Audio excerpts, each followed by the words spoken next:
This is the Seahawkers podcast, episode 480. I'm Brandon Schultz of the Military Seahawkers, and I am joined by my good buddy Adam Emmert as our Seahawks are going on the road once again. Thank goodness, because all we ever do is win on the road, Adam.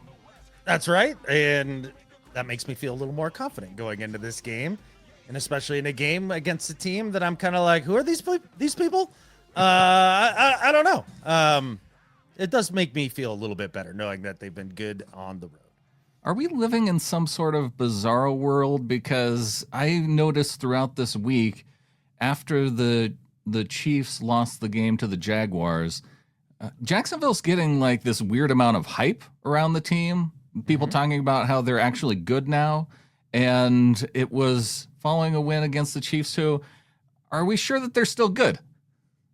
No, I am not at all sure that the Chiefs are still good. They had the one game there. They hung 45 points or whatever it was when Worthy came back, and then they go out and they lose to the Jags and struggle with penalties and have a difficult go of it. I don't know what to make of the Chiefs quite yet. They don't know how to run the football. I know that, and not that that's anything new for Andy Reid, but it's interesting to see. And does that count as a quality win for the Jags? Hard telling, not knowing. The Chiefs don't even have a winning record.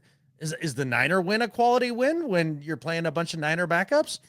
Hard telling, not knowing. I don't know. I do know that the Panthers stink and they beat them. Right? Like, yeah, you kind of go through the schedule. And they lost to a Bengals team with Joe Burrow when he was still alive. Right? Browning came in and replaced him in that game after the injury and threw three picks. That was the game he got injured in. Okay. 3 picks in that game. I thought it was the following week, but... No, I looked it up. Oh, good.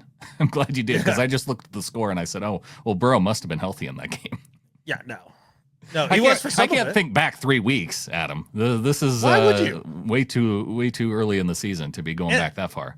No kidding. And then you'd have to be paying attention to franchises like the Bengals and the Jags. So I'm interested in the Jags. Like, at this point, okay, you bring up the Niners, you bring up the Chiefs, and I think it's because it's two teams that were hyped throughout the offseason as these are 2 potential and really 2 perennial Super Bowl contenders. And so when the Jaguars come in and they're able to beat those 2 teams back to back, and in a way, especially against the Chiefs, I think was surprising, because after the first 4 weeks, it's like, okay, the Jaguars, they've been very opportunistic with their turnovers. They've held a lead, but they haven't really come from behind to this point in the season. And then they go up against a Chiefs team who immediately puts them in a 2-touchdown hole. They're down 14-0. And that they were able to climb back out of that and then get the late game victory. Then I think that's part of the reason why we're starting to hear, oh, maybe the Jaguars are actually good. That might be part of it. I think part of it, too, is that they have been bad for so long that they get a little spark, and I think everybody has to take notice for a quick second. Be like, oh, my gosh, look at this. Even the blind squirrel finds it out once in a while. Here we are. And Liam Cohen there and trying to change things around. I think a lot of us in the quarterback evaluation world have been kind of holding on to like Trevor's going to figure it out one of these days takes in. So maybe that's part of it. I think part of it too is people like being contrarian. And so, no, Jags are actually good. Look at the numbers. Like they're 4-1. They're actually good. And then you kind of turn on the tape and you see some things where you're like, well, I like some of that. And then there's some stuff that you look at and you go, this feels a little like the same old Jags that I'm used to. So what are those 2 points? Because there are, I think one of the reasons why they're having good success offensively, I think that offensive line I think they probably have an above average offensive line on the whole.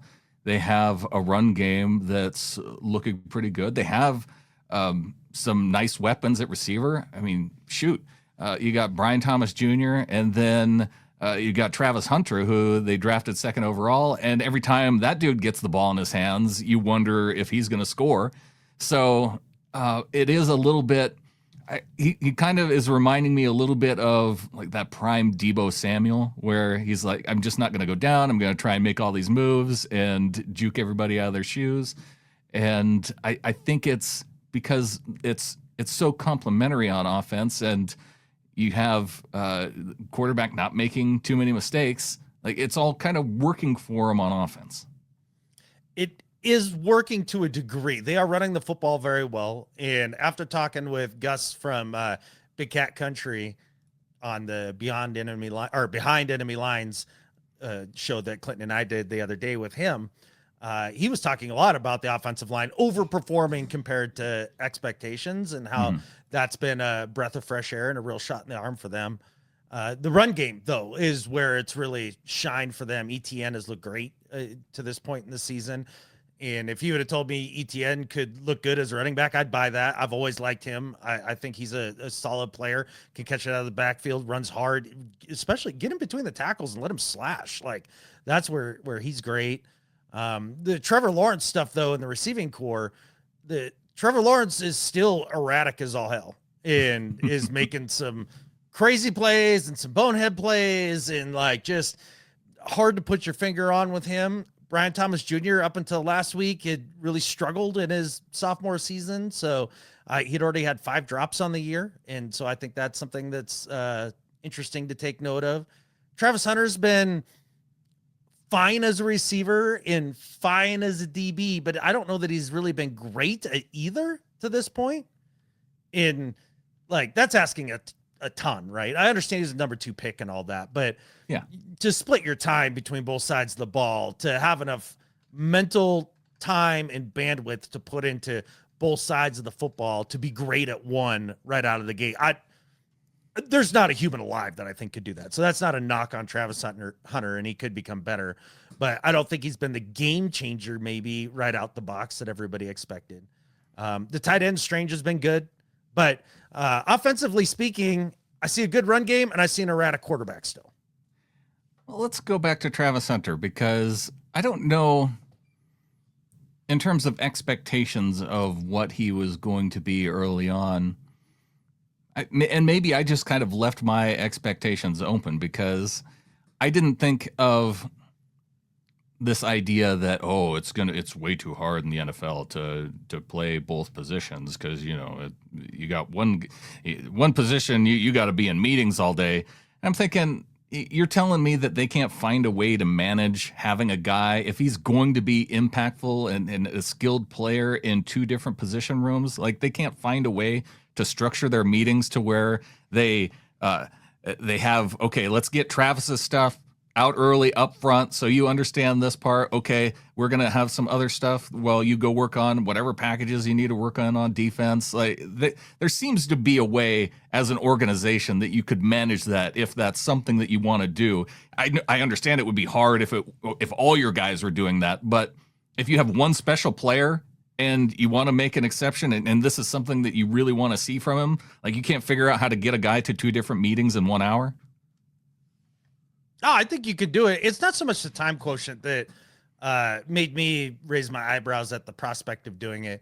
It really was just the mental bandwidth to make it happen, because there's tons of smart dudes that come into the league that focus on one thing, and it takes them till year 2, year 3 to figure it out.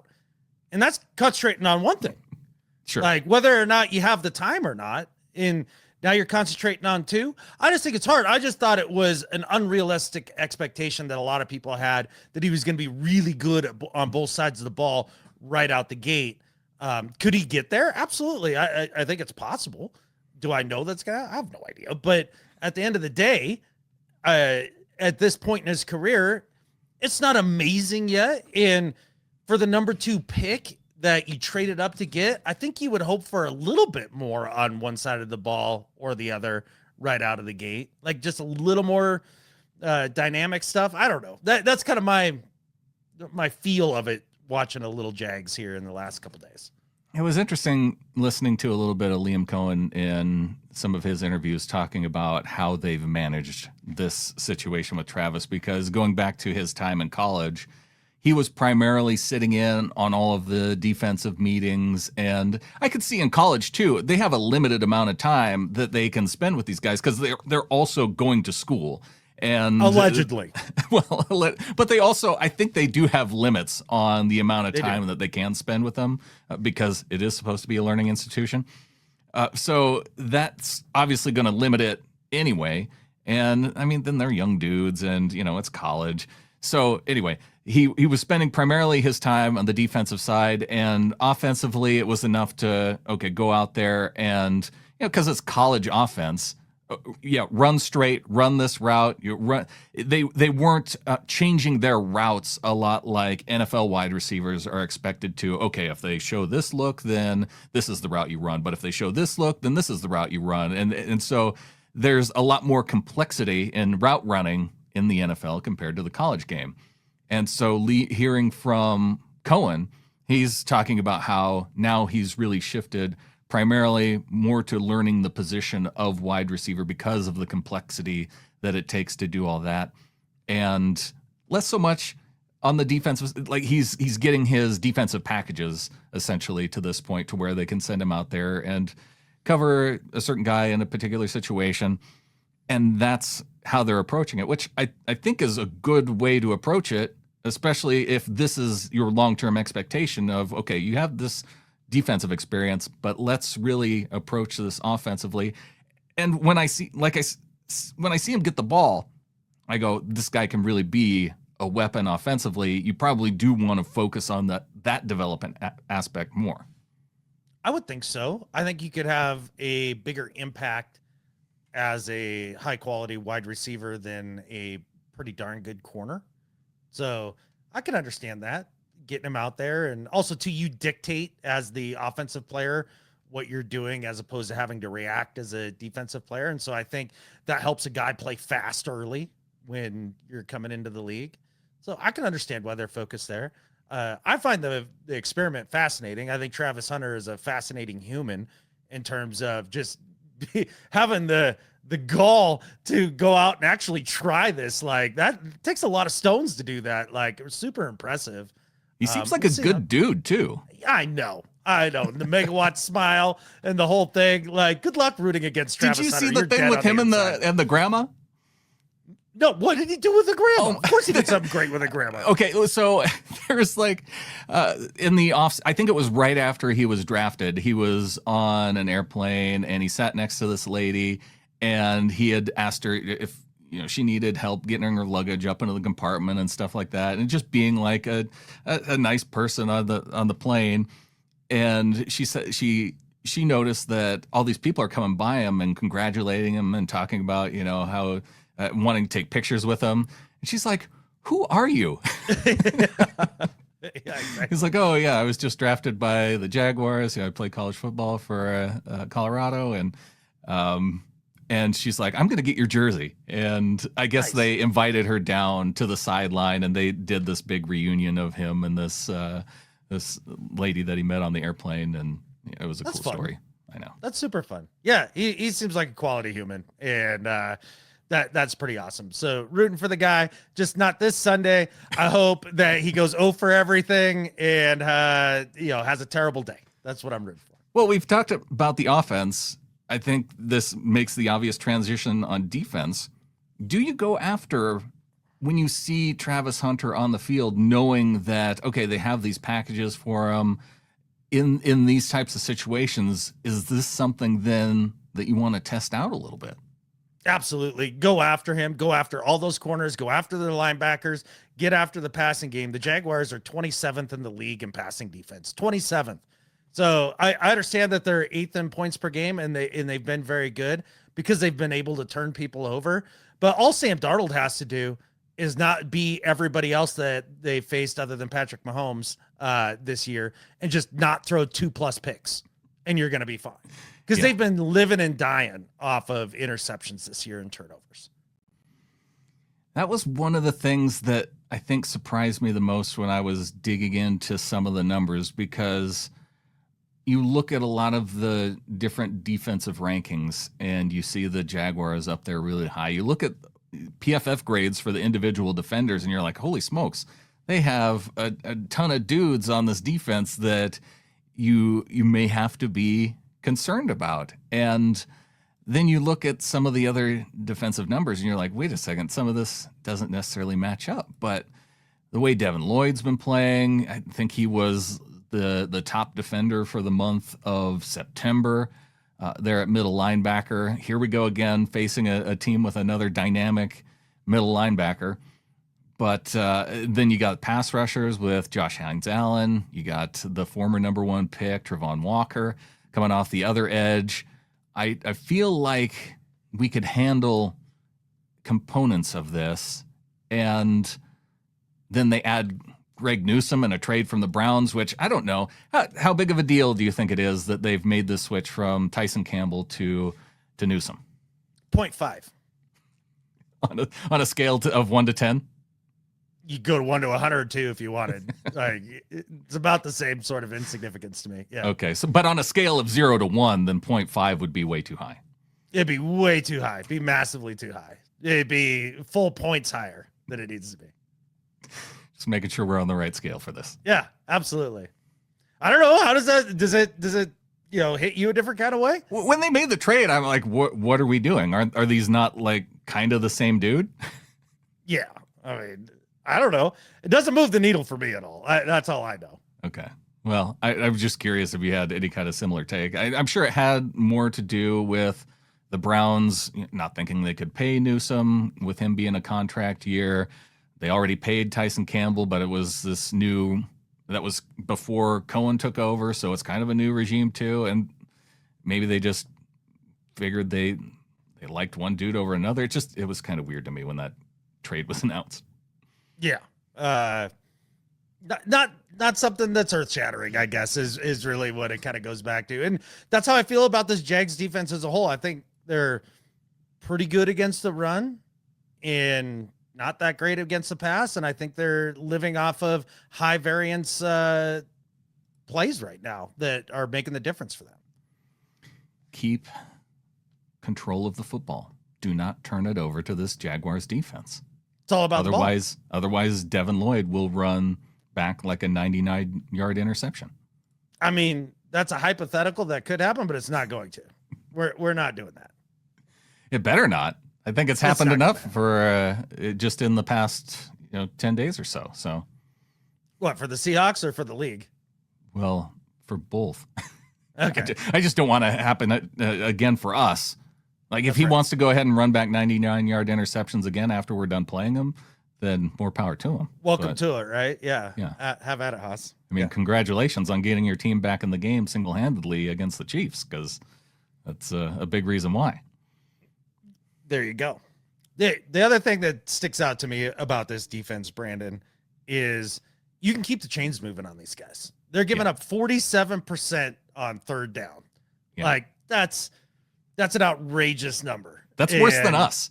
By a lot. Yeah. Well, I think almost like 10 full percentage points. Oh, 5. Our last game 5? Was not good. Yeah. We creeped up a little bit after the last game. Gross. Okay. But still, if you lament giving up third and longs, hand over fist, and big long drives and all of that, then you're going to enjoy playing the Jaguars when you're on offense, because it's the same sort of story. They're also inside the red zone giving up nearly 60% scoring percentage. So that's what I mean. Yards per play, they're closer to 6 yards per play that they're giving up. Points per game, about the same as the Seahawks. And then the only thing where I see the edge between the Jags and us is opponent completion percentage, which 62 to 70%. I think I feel like that's negligible. Yeah, that does feel like it's on the edges of things and maybe not a massive deal breaker one way or the other. But the third down red zone scoring percentage, that seems big. And then offensive numbers. Okay, sure. We talked about all those nice things about how well they're running the football, how they have some nice receivers. They're only at 55% compared to the Seahawks 72% for red zone scoring percentage. Third down conversion rate on offense, 38%, which is worse than the Seahawks. And then completion percentage, 60% for Lawrence. Gotcha. Yeah, it hasn't been beautiful film for Trevor Lawrence so far this year, and not in rhythm, not hitting guys as frequently as you'd like, and maybe not the full transformation to that next level that Jaguars fans were hoping for when they hire somebody like Liam Cohen, who, takes Baker after he has a nice season with Canales and elevates him a bit more. I feel like there's been enough, though, with Trevor to where Jags fans aren't super concerned about the future like maybe they were a couple of years ago. Could this guy turn it around? And now I feel like Trevor's elevated himself into this. Could he be in the Baker, Geno, Sam Darnold club? It's funny you bring that up because I think I've been in the, all right, well, let's give Trevor something that he can work with here before we start passing big judgments about him and his career. And then I look at this season thus far, and again, it's only a quarter of the season, or you're a little bit over, maybe a third. So we can revisit this at the end of the year and probably have a better idea of where this finally falls. But I'm like, okay, offensive line is playing better than expected, and as at least a mid-tier to, upper tier offensive line. Okay, well, that's cool. Upper tier running game, good receivers, quality head coach in theory. We think he is, or he's at least a quality offensive play caller. And we're still he's really good at stealing signs, from what I've heard. Elite at that, from what I hear. You get his name out of your mouth, I'll catfish you up. Yeah, I got to watch it and make sure I don't say that around him. Yeah, he seemed to want to fight Robert Saleh, which that seems like there might be something wrong with him if that's the case. Oh, hey, if I'm a new coach and I can go out there and poke the bear a little bit, knowing there'll be zero consequence because there'd be zero consequence.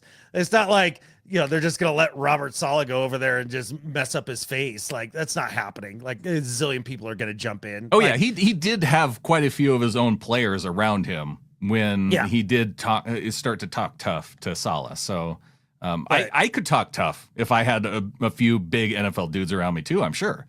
Yeah. So if I'm a first-time NFL head coach and I'm trying to win over the locker room, I do something like that for sure. Show that, I'm feisty and all that stuff. But with that said, you add up all those things for Trevor this year, and it hasn't looked great.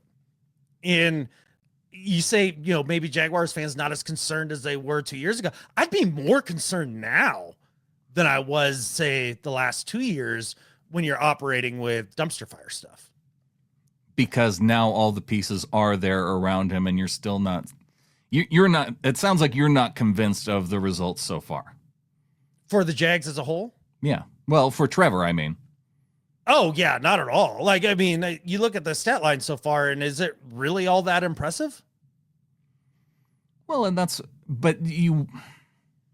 I guess I was to the point to where I was concerned if he could be, a game manager, serviceable type quarterback, not. Oh, okay. And so maybe it's not getting to the point of where he was the number one pick, but where he would be in the Baker Darnold, Geno category, right? Even though he hasn't been cast aside from a former franchise, he's gone through enough coaches within his current franchise that it kind of counts. And let's not forget the franchise that he's on, right? Like that's what I mean. It's almost like being cast aside, like being thrown down there. But with that said, I don't think he's anywhere close to the level of the guys you just rattled off. Okay. I don't think he's playing anywhere near that level of football. I think he's much closer to being in the Caleb. Gosh, I'm just trying to think of dudes off the top of my head that are kind of Justin Fields / that level of, somewhere down there in that Kyler level. Like, Kyler might be a good one because you see flashes. Yeah, that might be the best comp so far. Okay. Not that their styles are vastly different, but in terms of production. Yeah, Kyler can stay on his feet like on the field. Not getting tripped up by his linemen. But can Kyler fall over and then still score touchdowns? I don't know. Trevor Lawrence can. He doesn't need to. He can he can stand up the whole way and score touchdowns.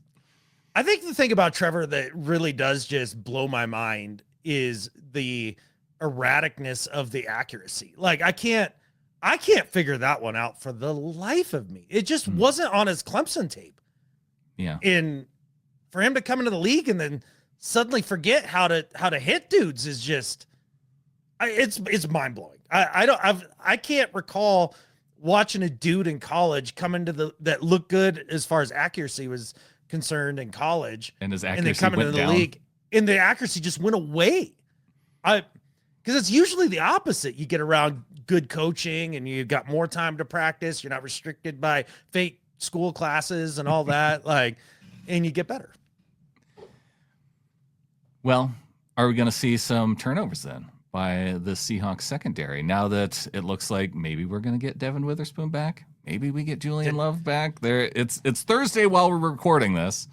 Yeah, hit me with the injury report, because last I saw for Spoon was a DNP. They were a DNP on Thursday too, but I'm going off of the optimism that I feel emanating from our head coach, and because I think he talked about how they were out there for some walkthroughs and that sort of thing. So it's like they're getting ready that just in case they can go, maybe it'll probably be a Friday decision, obviously, but I think he is open to it. And so I'm really hoping that they're going to get some help on defense, because on Thursday, when normally you see some of these call-ups and transactions, the only one I saw was Brandon Peely getting moved from the practice squad up to the 53, and I did not see Shaq Griffin's name. So that's why I feel like it must be trending toward this. That's a good call, actually, because I'd be stunned if they didn't want to bring up Shaq after watching last week. But I mean, who knows? I mean, can you imagine if they didn't call up Shaq, and then we get to game day and both Woolen and Spoon can't go? You're trying to pitch it out there again. That would be a head scratcher. Absolutely. Unless you were just fully gambling on the idea that at least Spoon would be back, and then it just didn't materialize. Yeah.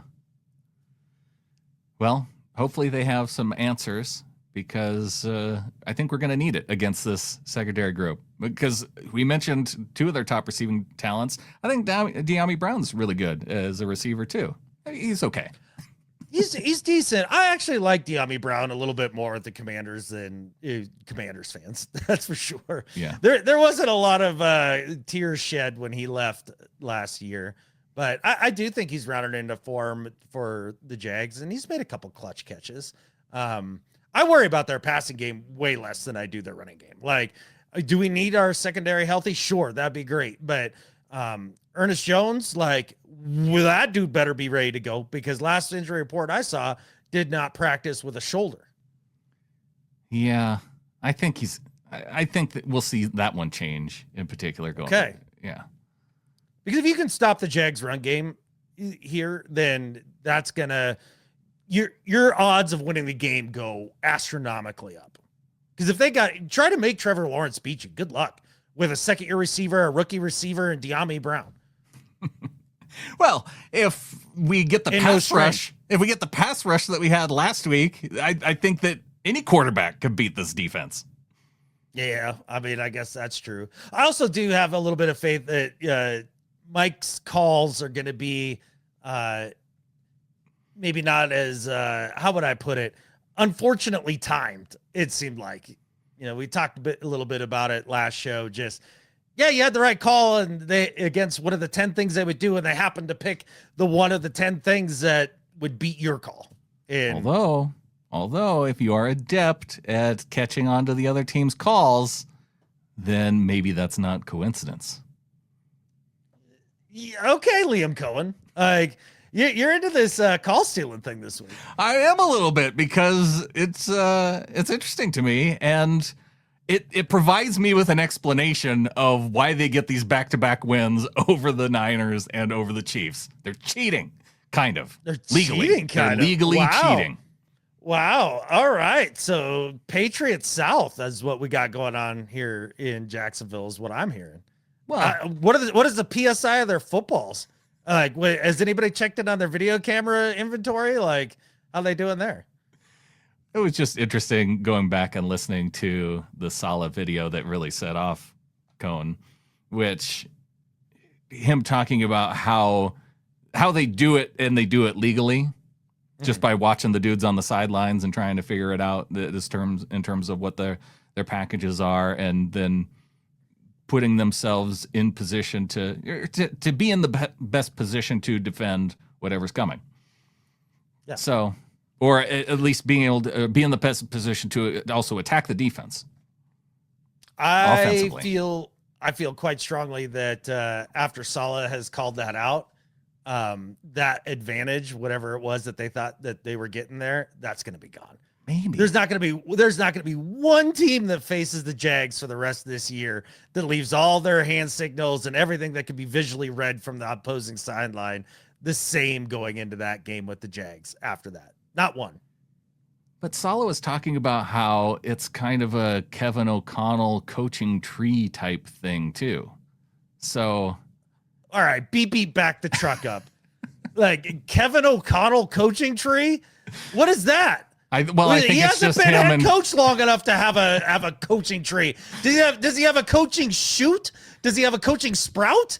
Like that might be more accurate. Well, if the Jags took a couple of the guys who were on the offensive coaching staff for Minnesota and put them into their organization, that's part of the tree. It's not like you have to be. I would call it more of a shrub at that point. If we're not talking about head coaches, it's not a full-on sprouts. tree. Okay, coaching sprouts. The coaching sprouts, and I don't give a crap about coaching sprouts. Like, I know they're full of micronutrients and all that, but like, yeah, I don't know. A lot of this stuff, like they're big bad cheaters, and like they do it better than everybody. Get out of here! Like, this is the NFL. This is all you do. This is all you do as a team, is figure out how to win and all the little angles and all that.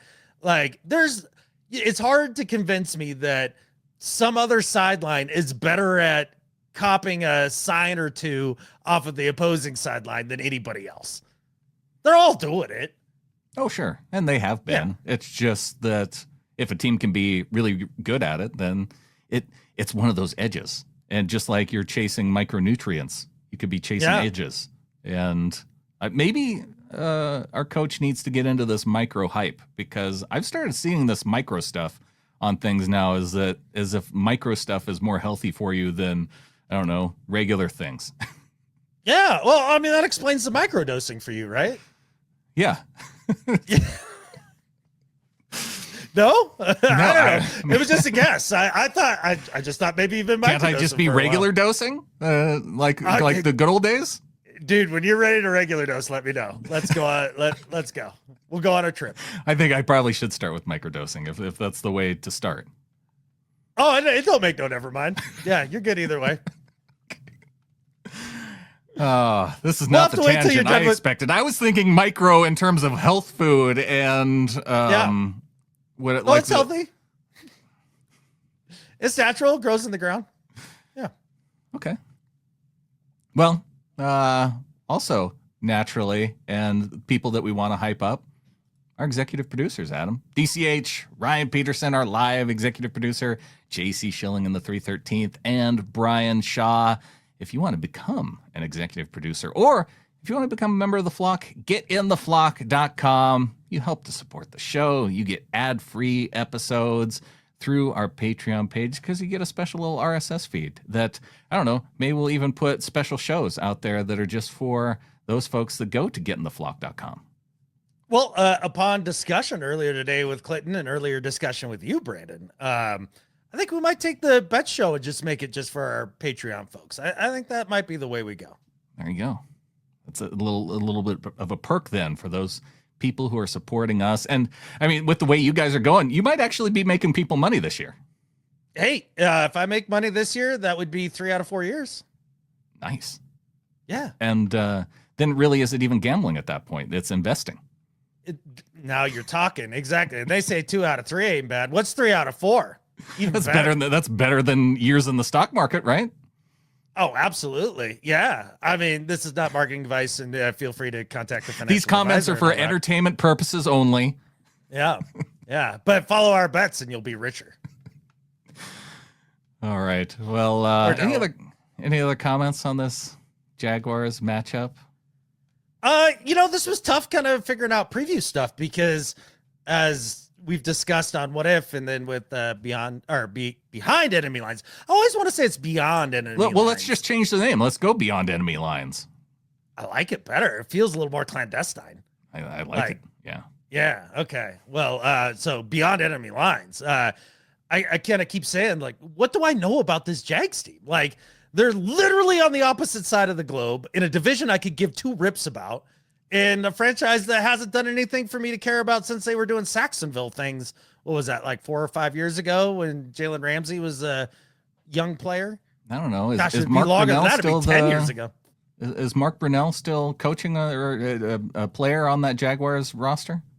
He is.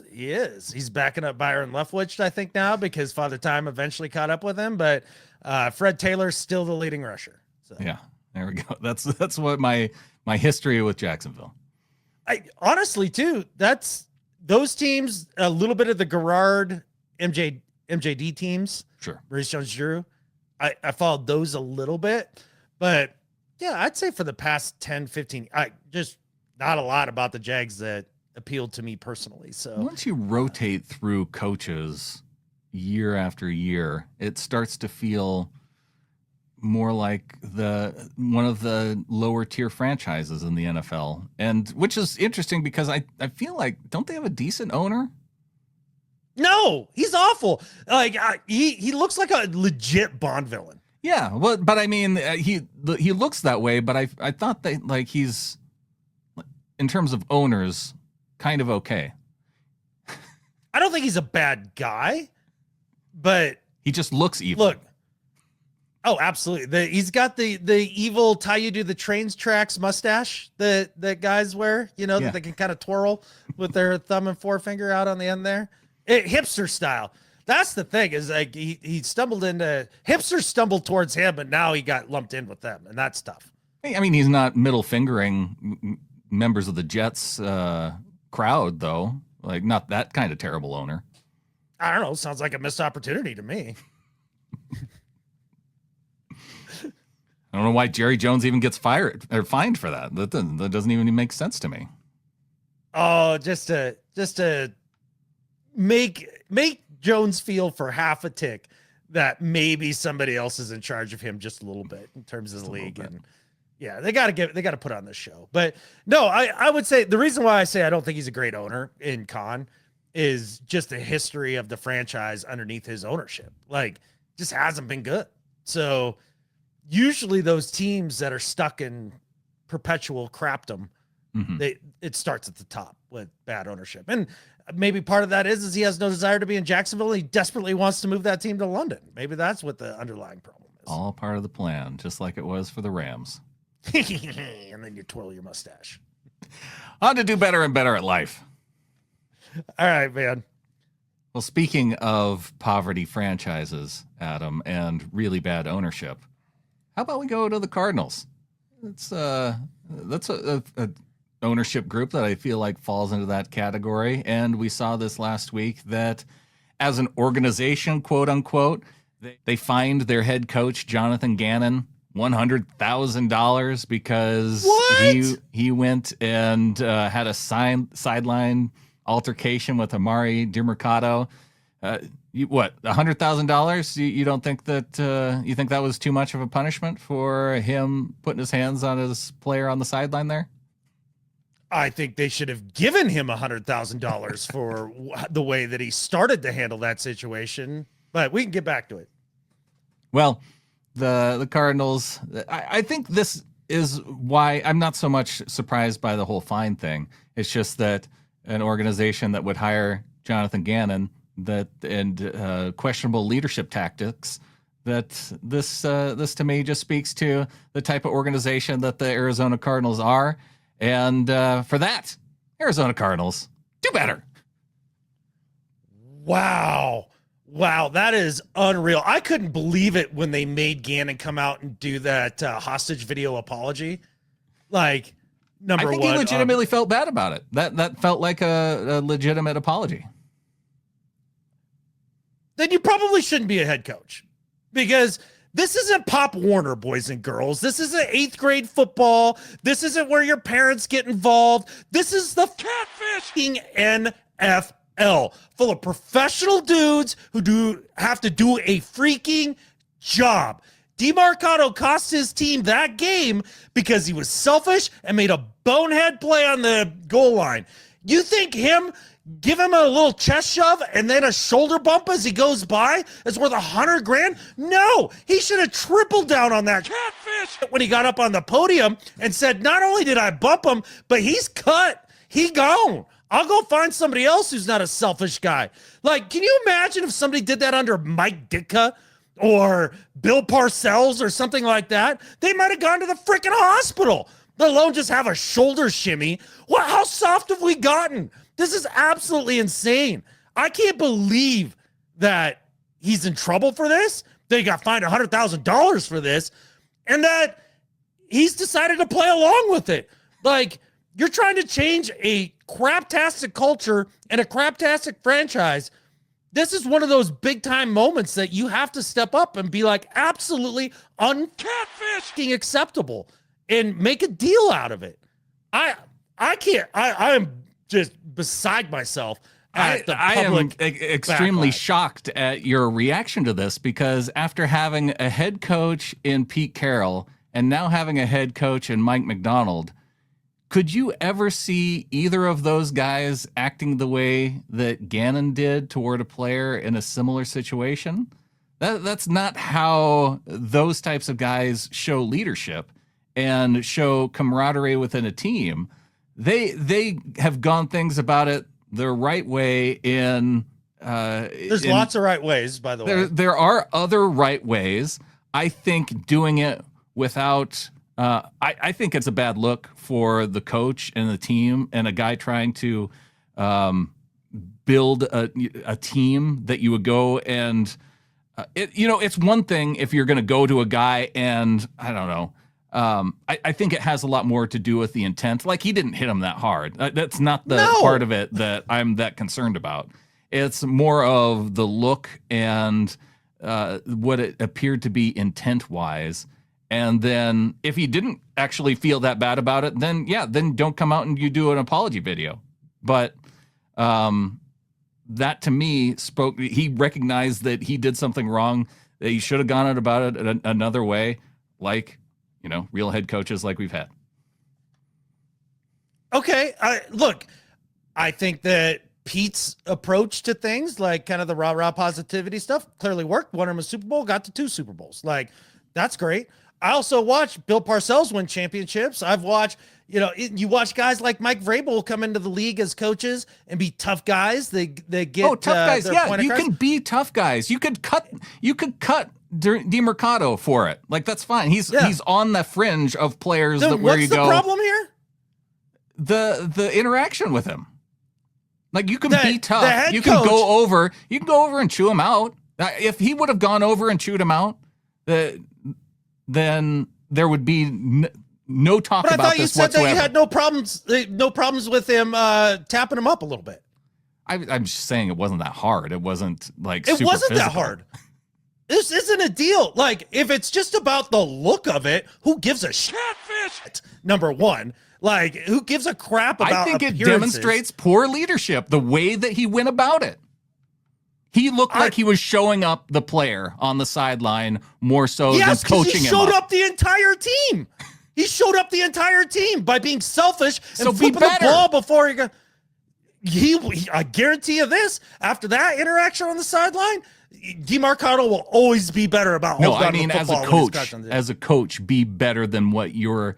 Instead of showing him up in return, like, show leadership. At some point, look, have you watched Jonathan Gannon on the sidelines? I think he's kind of a jerk. Off of this one interaction? No, on multiple interactions. Because all he does is sit there and stand with his hand on his chin and make zero. He's the Steve Wilkes of this generation, right? No, I don't think so. Zero emotion, doesn't say anything, just stands there stoically, right? Like, at some point, you got to show you catfish can care and, like, try to get this thing righted. I have zero problem. In fact, I would have doubled, tripled, quadrupled down on this. I think that's actual leadership. Finally getting to a guy and being like, look, this is unfreaking acceptable. It has to change right now.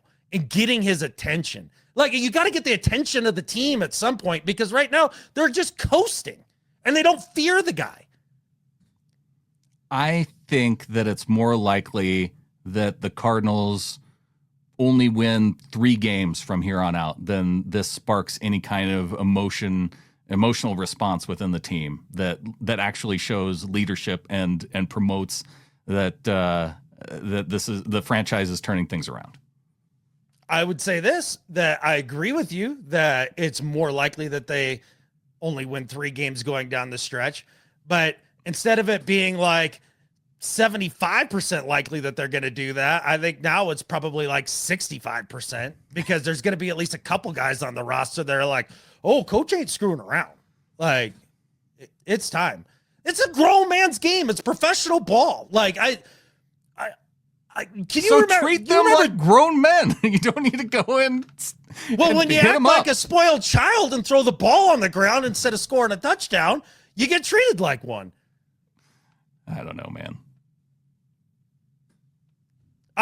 This is the same thing as like, can't hit the quarterback, can't do this, can't do like no. This can't is even different. touch This is treating your coworkers with respect type thing. Oh my goodness! Like, I get that, I do. Like, but like you wouldn't go, if somebody made a mistake in the mill. Like, would you go and treat one of the other coworkers in the mill like that? If somebody got hurt over their mistake, maybe. Okay. If somebody there was one dude, I will tell you this right now. There was one dude down in Carolina that almost crushed me underneath of a catfish and guide arm because he just started flipping switches for no reason. And you wanted to fight that guy. Okay, well, that affects your physical safety. Was there anybody that was potentially physically harmed in terms of safety based on his actions? No, it's a freaking football game. I get it. But like the idea that like we can't have tough guys in the league anymore that do tough guy things, it drives me nuts. Like, everything is hold hands, kumbaya, everybody gets a catfish and trophy. I guess I just don't see it like that. There are still tough guy coaches in the NFL that do things that don't go like as far over the line as toward crossing the line that Gannon did to me. All I know is that if I had 3 years of dealing with that nonsense, that roster and that organization, I'd probably lose my catfish at some time on the sideline too. Because they have terrible ownership. Hence my point. Yeah, they did. They did. It's driving Jonathan Gannon to the breaking point. Clearly. And he's obviously a pretty stoic guy. Like, I don't know. I like that he finally showed some emotion. Like, if I were a Cards fan, I'd have bigger problems in life. But the next thing would be finally be like, finally somebody is as frustrated about this. And like, if I'm breaking TVs, like, can somebody just give Mercado a bump on the shoulder? Finally, like, get somebody's attention. No showboating in the mill, or else Adam's going after you. Look, you never know. Shove your ass into the conveyor. Then you'll be down there in the sawdust. Who you got for do better? It's so funny because we don't coordinate these at all. And this is what I saved like a couple of weeks ago. So the story isn't just this week, but something I want to talk about. My do better involves quarterback of the Arizona Cardinals, Kyler Murray. And I can't believe I'm doing this, but I'm gonna defend him to a degree. So apparently Kyler Murray was hanging out with his dogs, had somebody take his picture while he was hanging out with his dogs, and he was wearing a Virginia Tech jersey, but not any Virginia Tech jersey, but a Michael Vick Virginia Tech jersey. Okay. And post a picture on his Instagram because you know what? He loves Michael Vick. And you know how much he loves video games. So I'm sure he uses Michael Vick in Madden all the time. I bet you pulls him up. Similar type players. He said he was always an idol. I'm sure he's a big fan. I'm sure he's got a bunch of Michael Vick merchandise. Like, he was actually wearing some Michael Vick stuff, has a picture taken with him and his dogs, posted on Instagram, and the internet loses its mind.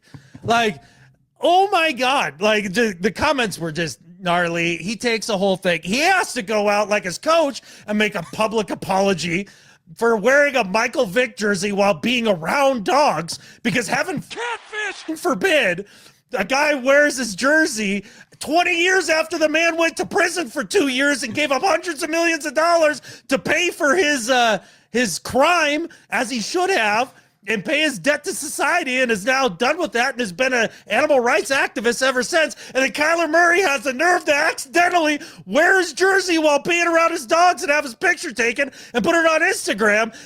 Man, everybody in the freaking interwebs that loses their crap over this nonsense stuff, you need to do better. My goodness. It's funny. That does remind me, though, of a time where a jersey wearing hit me a little bit weird, too. And that was, I think, was my daughter in the 3rd grade at the time? And I dropped her off at school, walked into the school, and it was football jersey day at the school. And the lady at the who was there at the entrance, one of the hall monitor folks who works at the school, was wearing an Adrian Peterson jersey. And that struck me as maybe you could make a better choice. Yeah, that's pretty punny when you said struck you that way. Yeah. No, that's funny. Especially if you don't. I bet you she didn't even know. Probably didn't, and that I wasn't going to make a big deal of it. It's like, wait, you didn't gin up a bunch of fake I took a picture of her. I put it up on Instagram, and I said, here's her address. You need to publicly apologize because I'm offended and I have manufactured outrage over something that doesn't affect me in any way. Man, I can't stand these people. I love that Kyler loves his dogs, though. He does. He loves his dog, clearly. And that's the thing, like the photos, like you see the dogs, you're like, oh, those dogs are clearly abused. I mean, what are we talking about? Like, he clearly loves his dogs. Speaking of other dog things, Instagram is a great. Are you on Instagram very much? I have fixed my algo on Instagram, so like I only get cute animal videos, and it's awesome. Oh, this past week I got a video of a helper, a service dog. That's because that's what they're called. A service dog waiting to see Tigger at Disneyland. And it like sits there like all nicely. Tigger comes out, and then like Tigger opens his arms, and like the dog runs into Tigger's arms. And the other thing it reminded me of is how you interact with dogs, just random strange dogs. Like Tigger like was rubbing this dog's belly, and the dog's like on its back, and it also reminded me of you. No, that's cool. Hey, look, if I can remind anybody of Tigger, then that's great. Like I love it. I do. I love puppies. I love dogs. And if you're walking your dog and he looks like he needs a pet, he's gonna get one because dogs are awesome. Sometimes a really aggressive and really nice pet. Aggressive pet. Well, I mean, I would refer to it as aggressive. A pet in the dog's belly? Yeah. What am I supposed to just give it a little patsky on the top of the head? You don't know this dog. That's the thing, is that for most dogs, like they will mirror the energy that you put towards them. Sure. All right. It's true fact. Yeah. On to Better at Life. All right. My Better at Life this week, Adam, is for Mariners fan Jamison Turner, who he showed up at the ballpark Tuesday night between the Detroit Tigers and the Seattle Mariners wearing a shirt that says "Dump 61 here." He's way out in the outfield, Adam. And it's surprising to think that you would wear essentially wearing a sign to the game, challenging a player to be like, "Hey, why don't you hit it to me?" Turns out, in the 8th inning, Cal Raleigh does exactly that. He hits the ball over the fence. It bounces in the Mariners bullpen and off of the ground into the waiting arms of this Mariners fan who not only does Jamison Turner catch the ball, immediately on catching the ball, he takes off his dump 61 here shirt and puts on a dump 62 here shirt. Like, for big confidence. Not only showing up to the ballpark with a shirt just in case that home run number 61 of the season goes right to you, but to be so prepared that you also have the shirt there with you to change into just in case this certain scenario happens. It's incredibly confident. It's amazing. And to Jamison Turner, you are better at life than Skip Bayless. Look, as you all know, I try to avoid everything baseball as much as I possibly can. Couldn't avoid this. I actually saw this, and it was pretty cool. You know, I feel like if I had a DeLorean, one of the things I would do for Mariners fans is go back in time and find a way to convince this catcher guy that's hitting the home runs to find anything other than the big dumper for a nickname. It's so bad. He did not want that. It sounds like all he does is eat big breakfasts and, like, you know, has big afternoon movements. You know what I mean? He had strong feelings about this nickname when people started calling him that. I think it's kind of like the muscle hamster. Like, he did not want a part of it, and then he just accepted it because that's what you do with a nickname. So he didn't even do that. Like, the fans put this on him? Or his teammates. Why would you do that? Oh, that's awful. That's awful. But anyway, so I'm not a big fan of the nickname. And then dump it here on the shirt. T-shirt. Yeah. Sounds like something out of a porn video or something. But, like, it's just, I don't know anything about that. That was, yeah. It's just a guess, you know. But at the end of the day, like, I do appreciate the two jersey thing because it's kind of a prepper thing. Like, one is none, two is one. And he was, like, so confident that he was going to get at least the one, that he was going to have the backup ready to go, throw on the 62. And it looked like he met the dumper after the Cal game. Raleigh. You can just call him by his actual name than his nickname. I honestly don't know what his name is. So, like, that, yeah. See, well, that's a good reason to have a nickname. People so know. Cal Raleigh, like, good job for him. Yeah. But cool by the fan. I think, what team are they playing? The Mariners? The Tigers. The Tigers. One of the things that I kind of got out of the video was the reaction of Tigers fans around him. They were all pretty fired up for him, actually. Like, a lot of smiles and claps and, like, all that. And that was because what are the chances that it happens? I think just the fact that you go to a game, I think that everybody around you is like, oh, hey, that's really funny. We're here in straightaway center field, and you have a shirt asking it to hit to you. Like, good luck with that. And then when it actually happens, they're like, oh my gosh, is this real life? Do you want to use that one lightning in a bottle, like, lottery luck moment that you might get in your life on catching that ball and not maybe something else? You never know. What do you move on to next? Maybe he starts playing the lottery. Nothing. Yeah, good. This was his one moment. Now it's over. You don't get, how many of those types of moments do you get in life? Like 3 tops? Tops? You never know. You could hit it any if you're time. real lucky. Well, he thought he was getting 2 in a day. That's why he brought 2 jerseys. It's pretty amazing. But congratulations to him. Congratulations to the dumper. Yeah. Interesting stuff. Better at life. Who you got? All right. My better at life than Skip Bayless this week is for the Swiss company Palantir. And actually, Brittany pointed this article out to me. And those of you who kind of followed the show for a while, you know that I'm kind of a solar power nerd. I find it fascinating.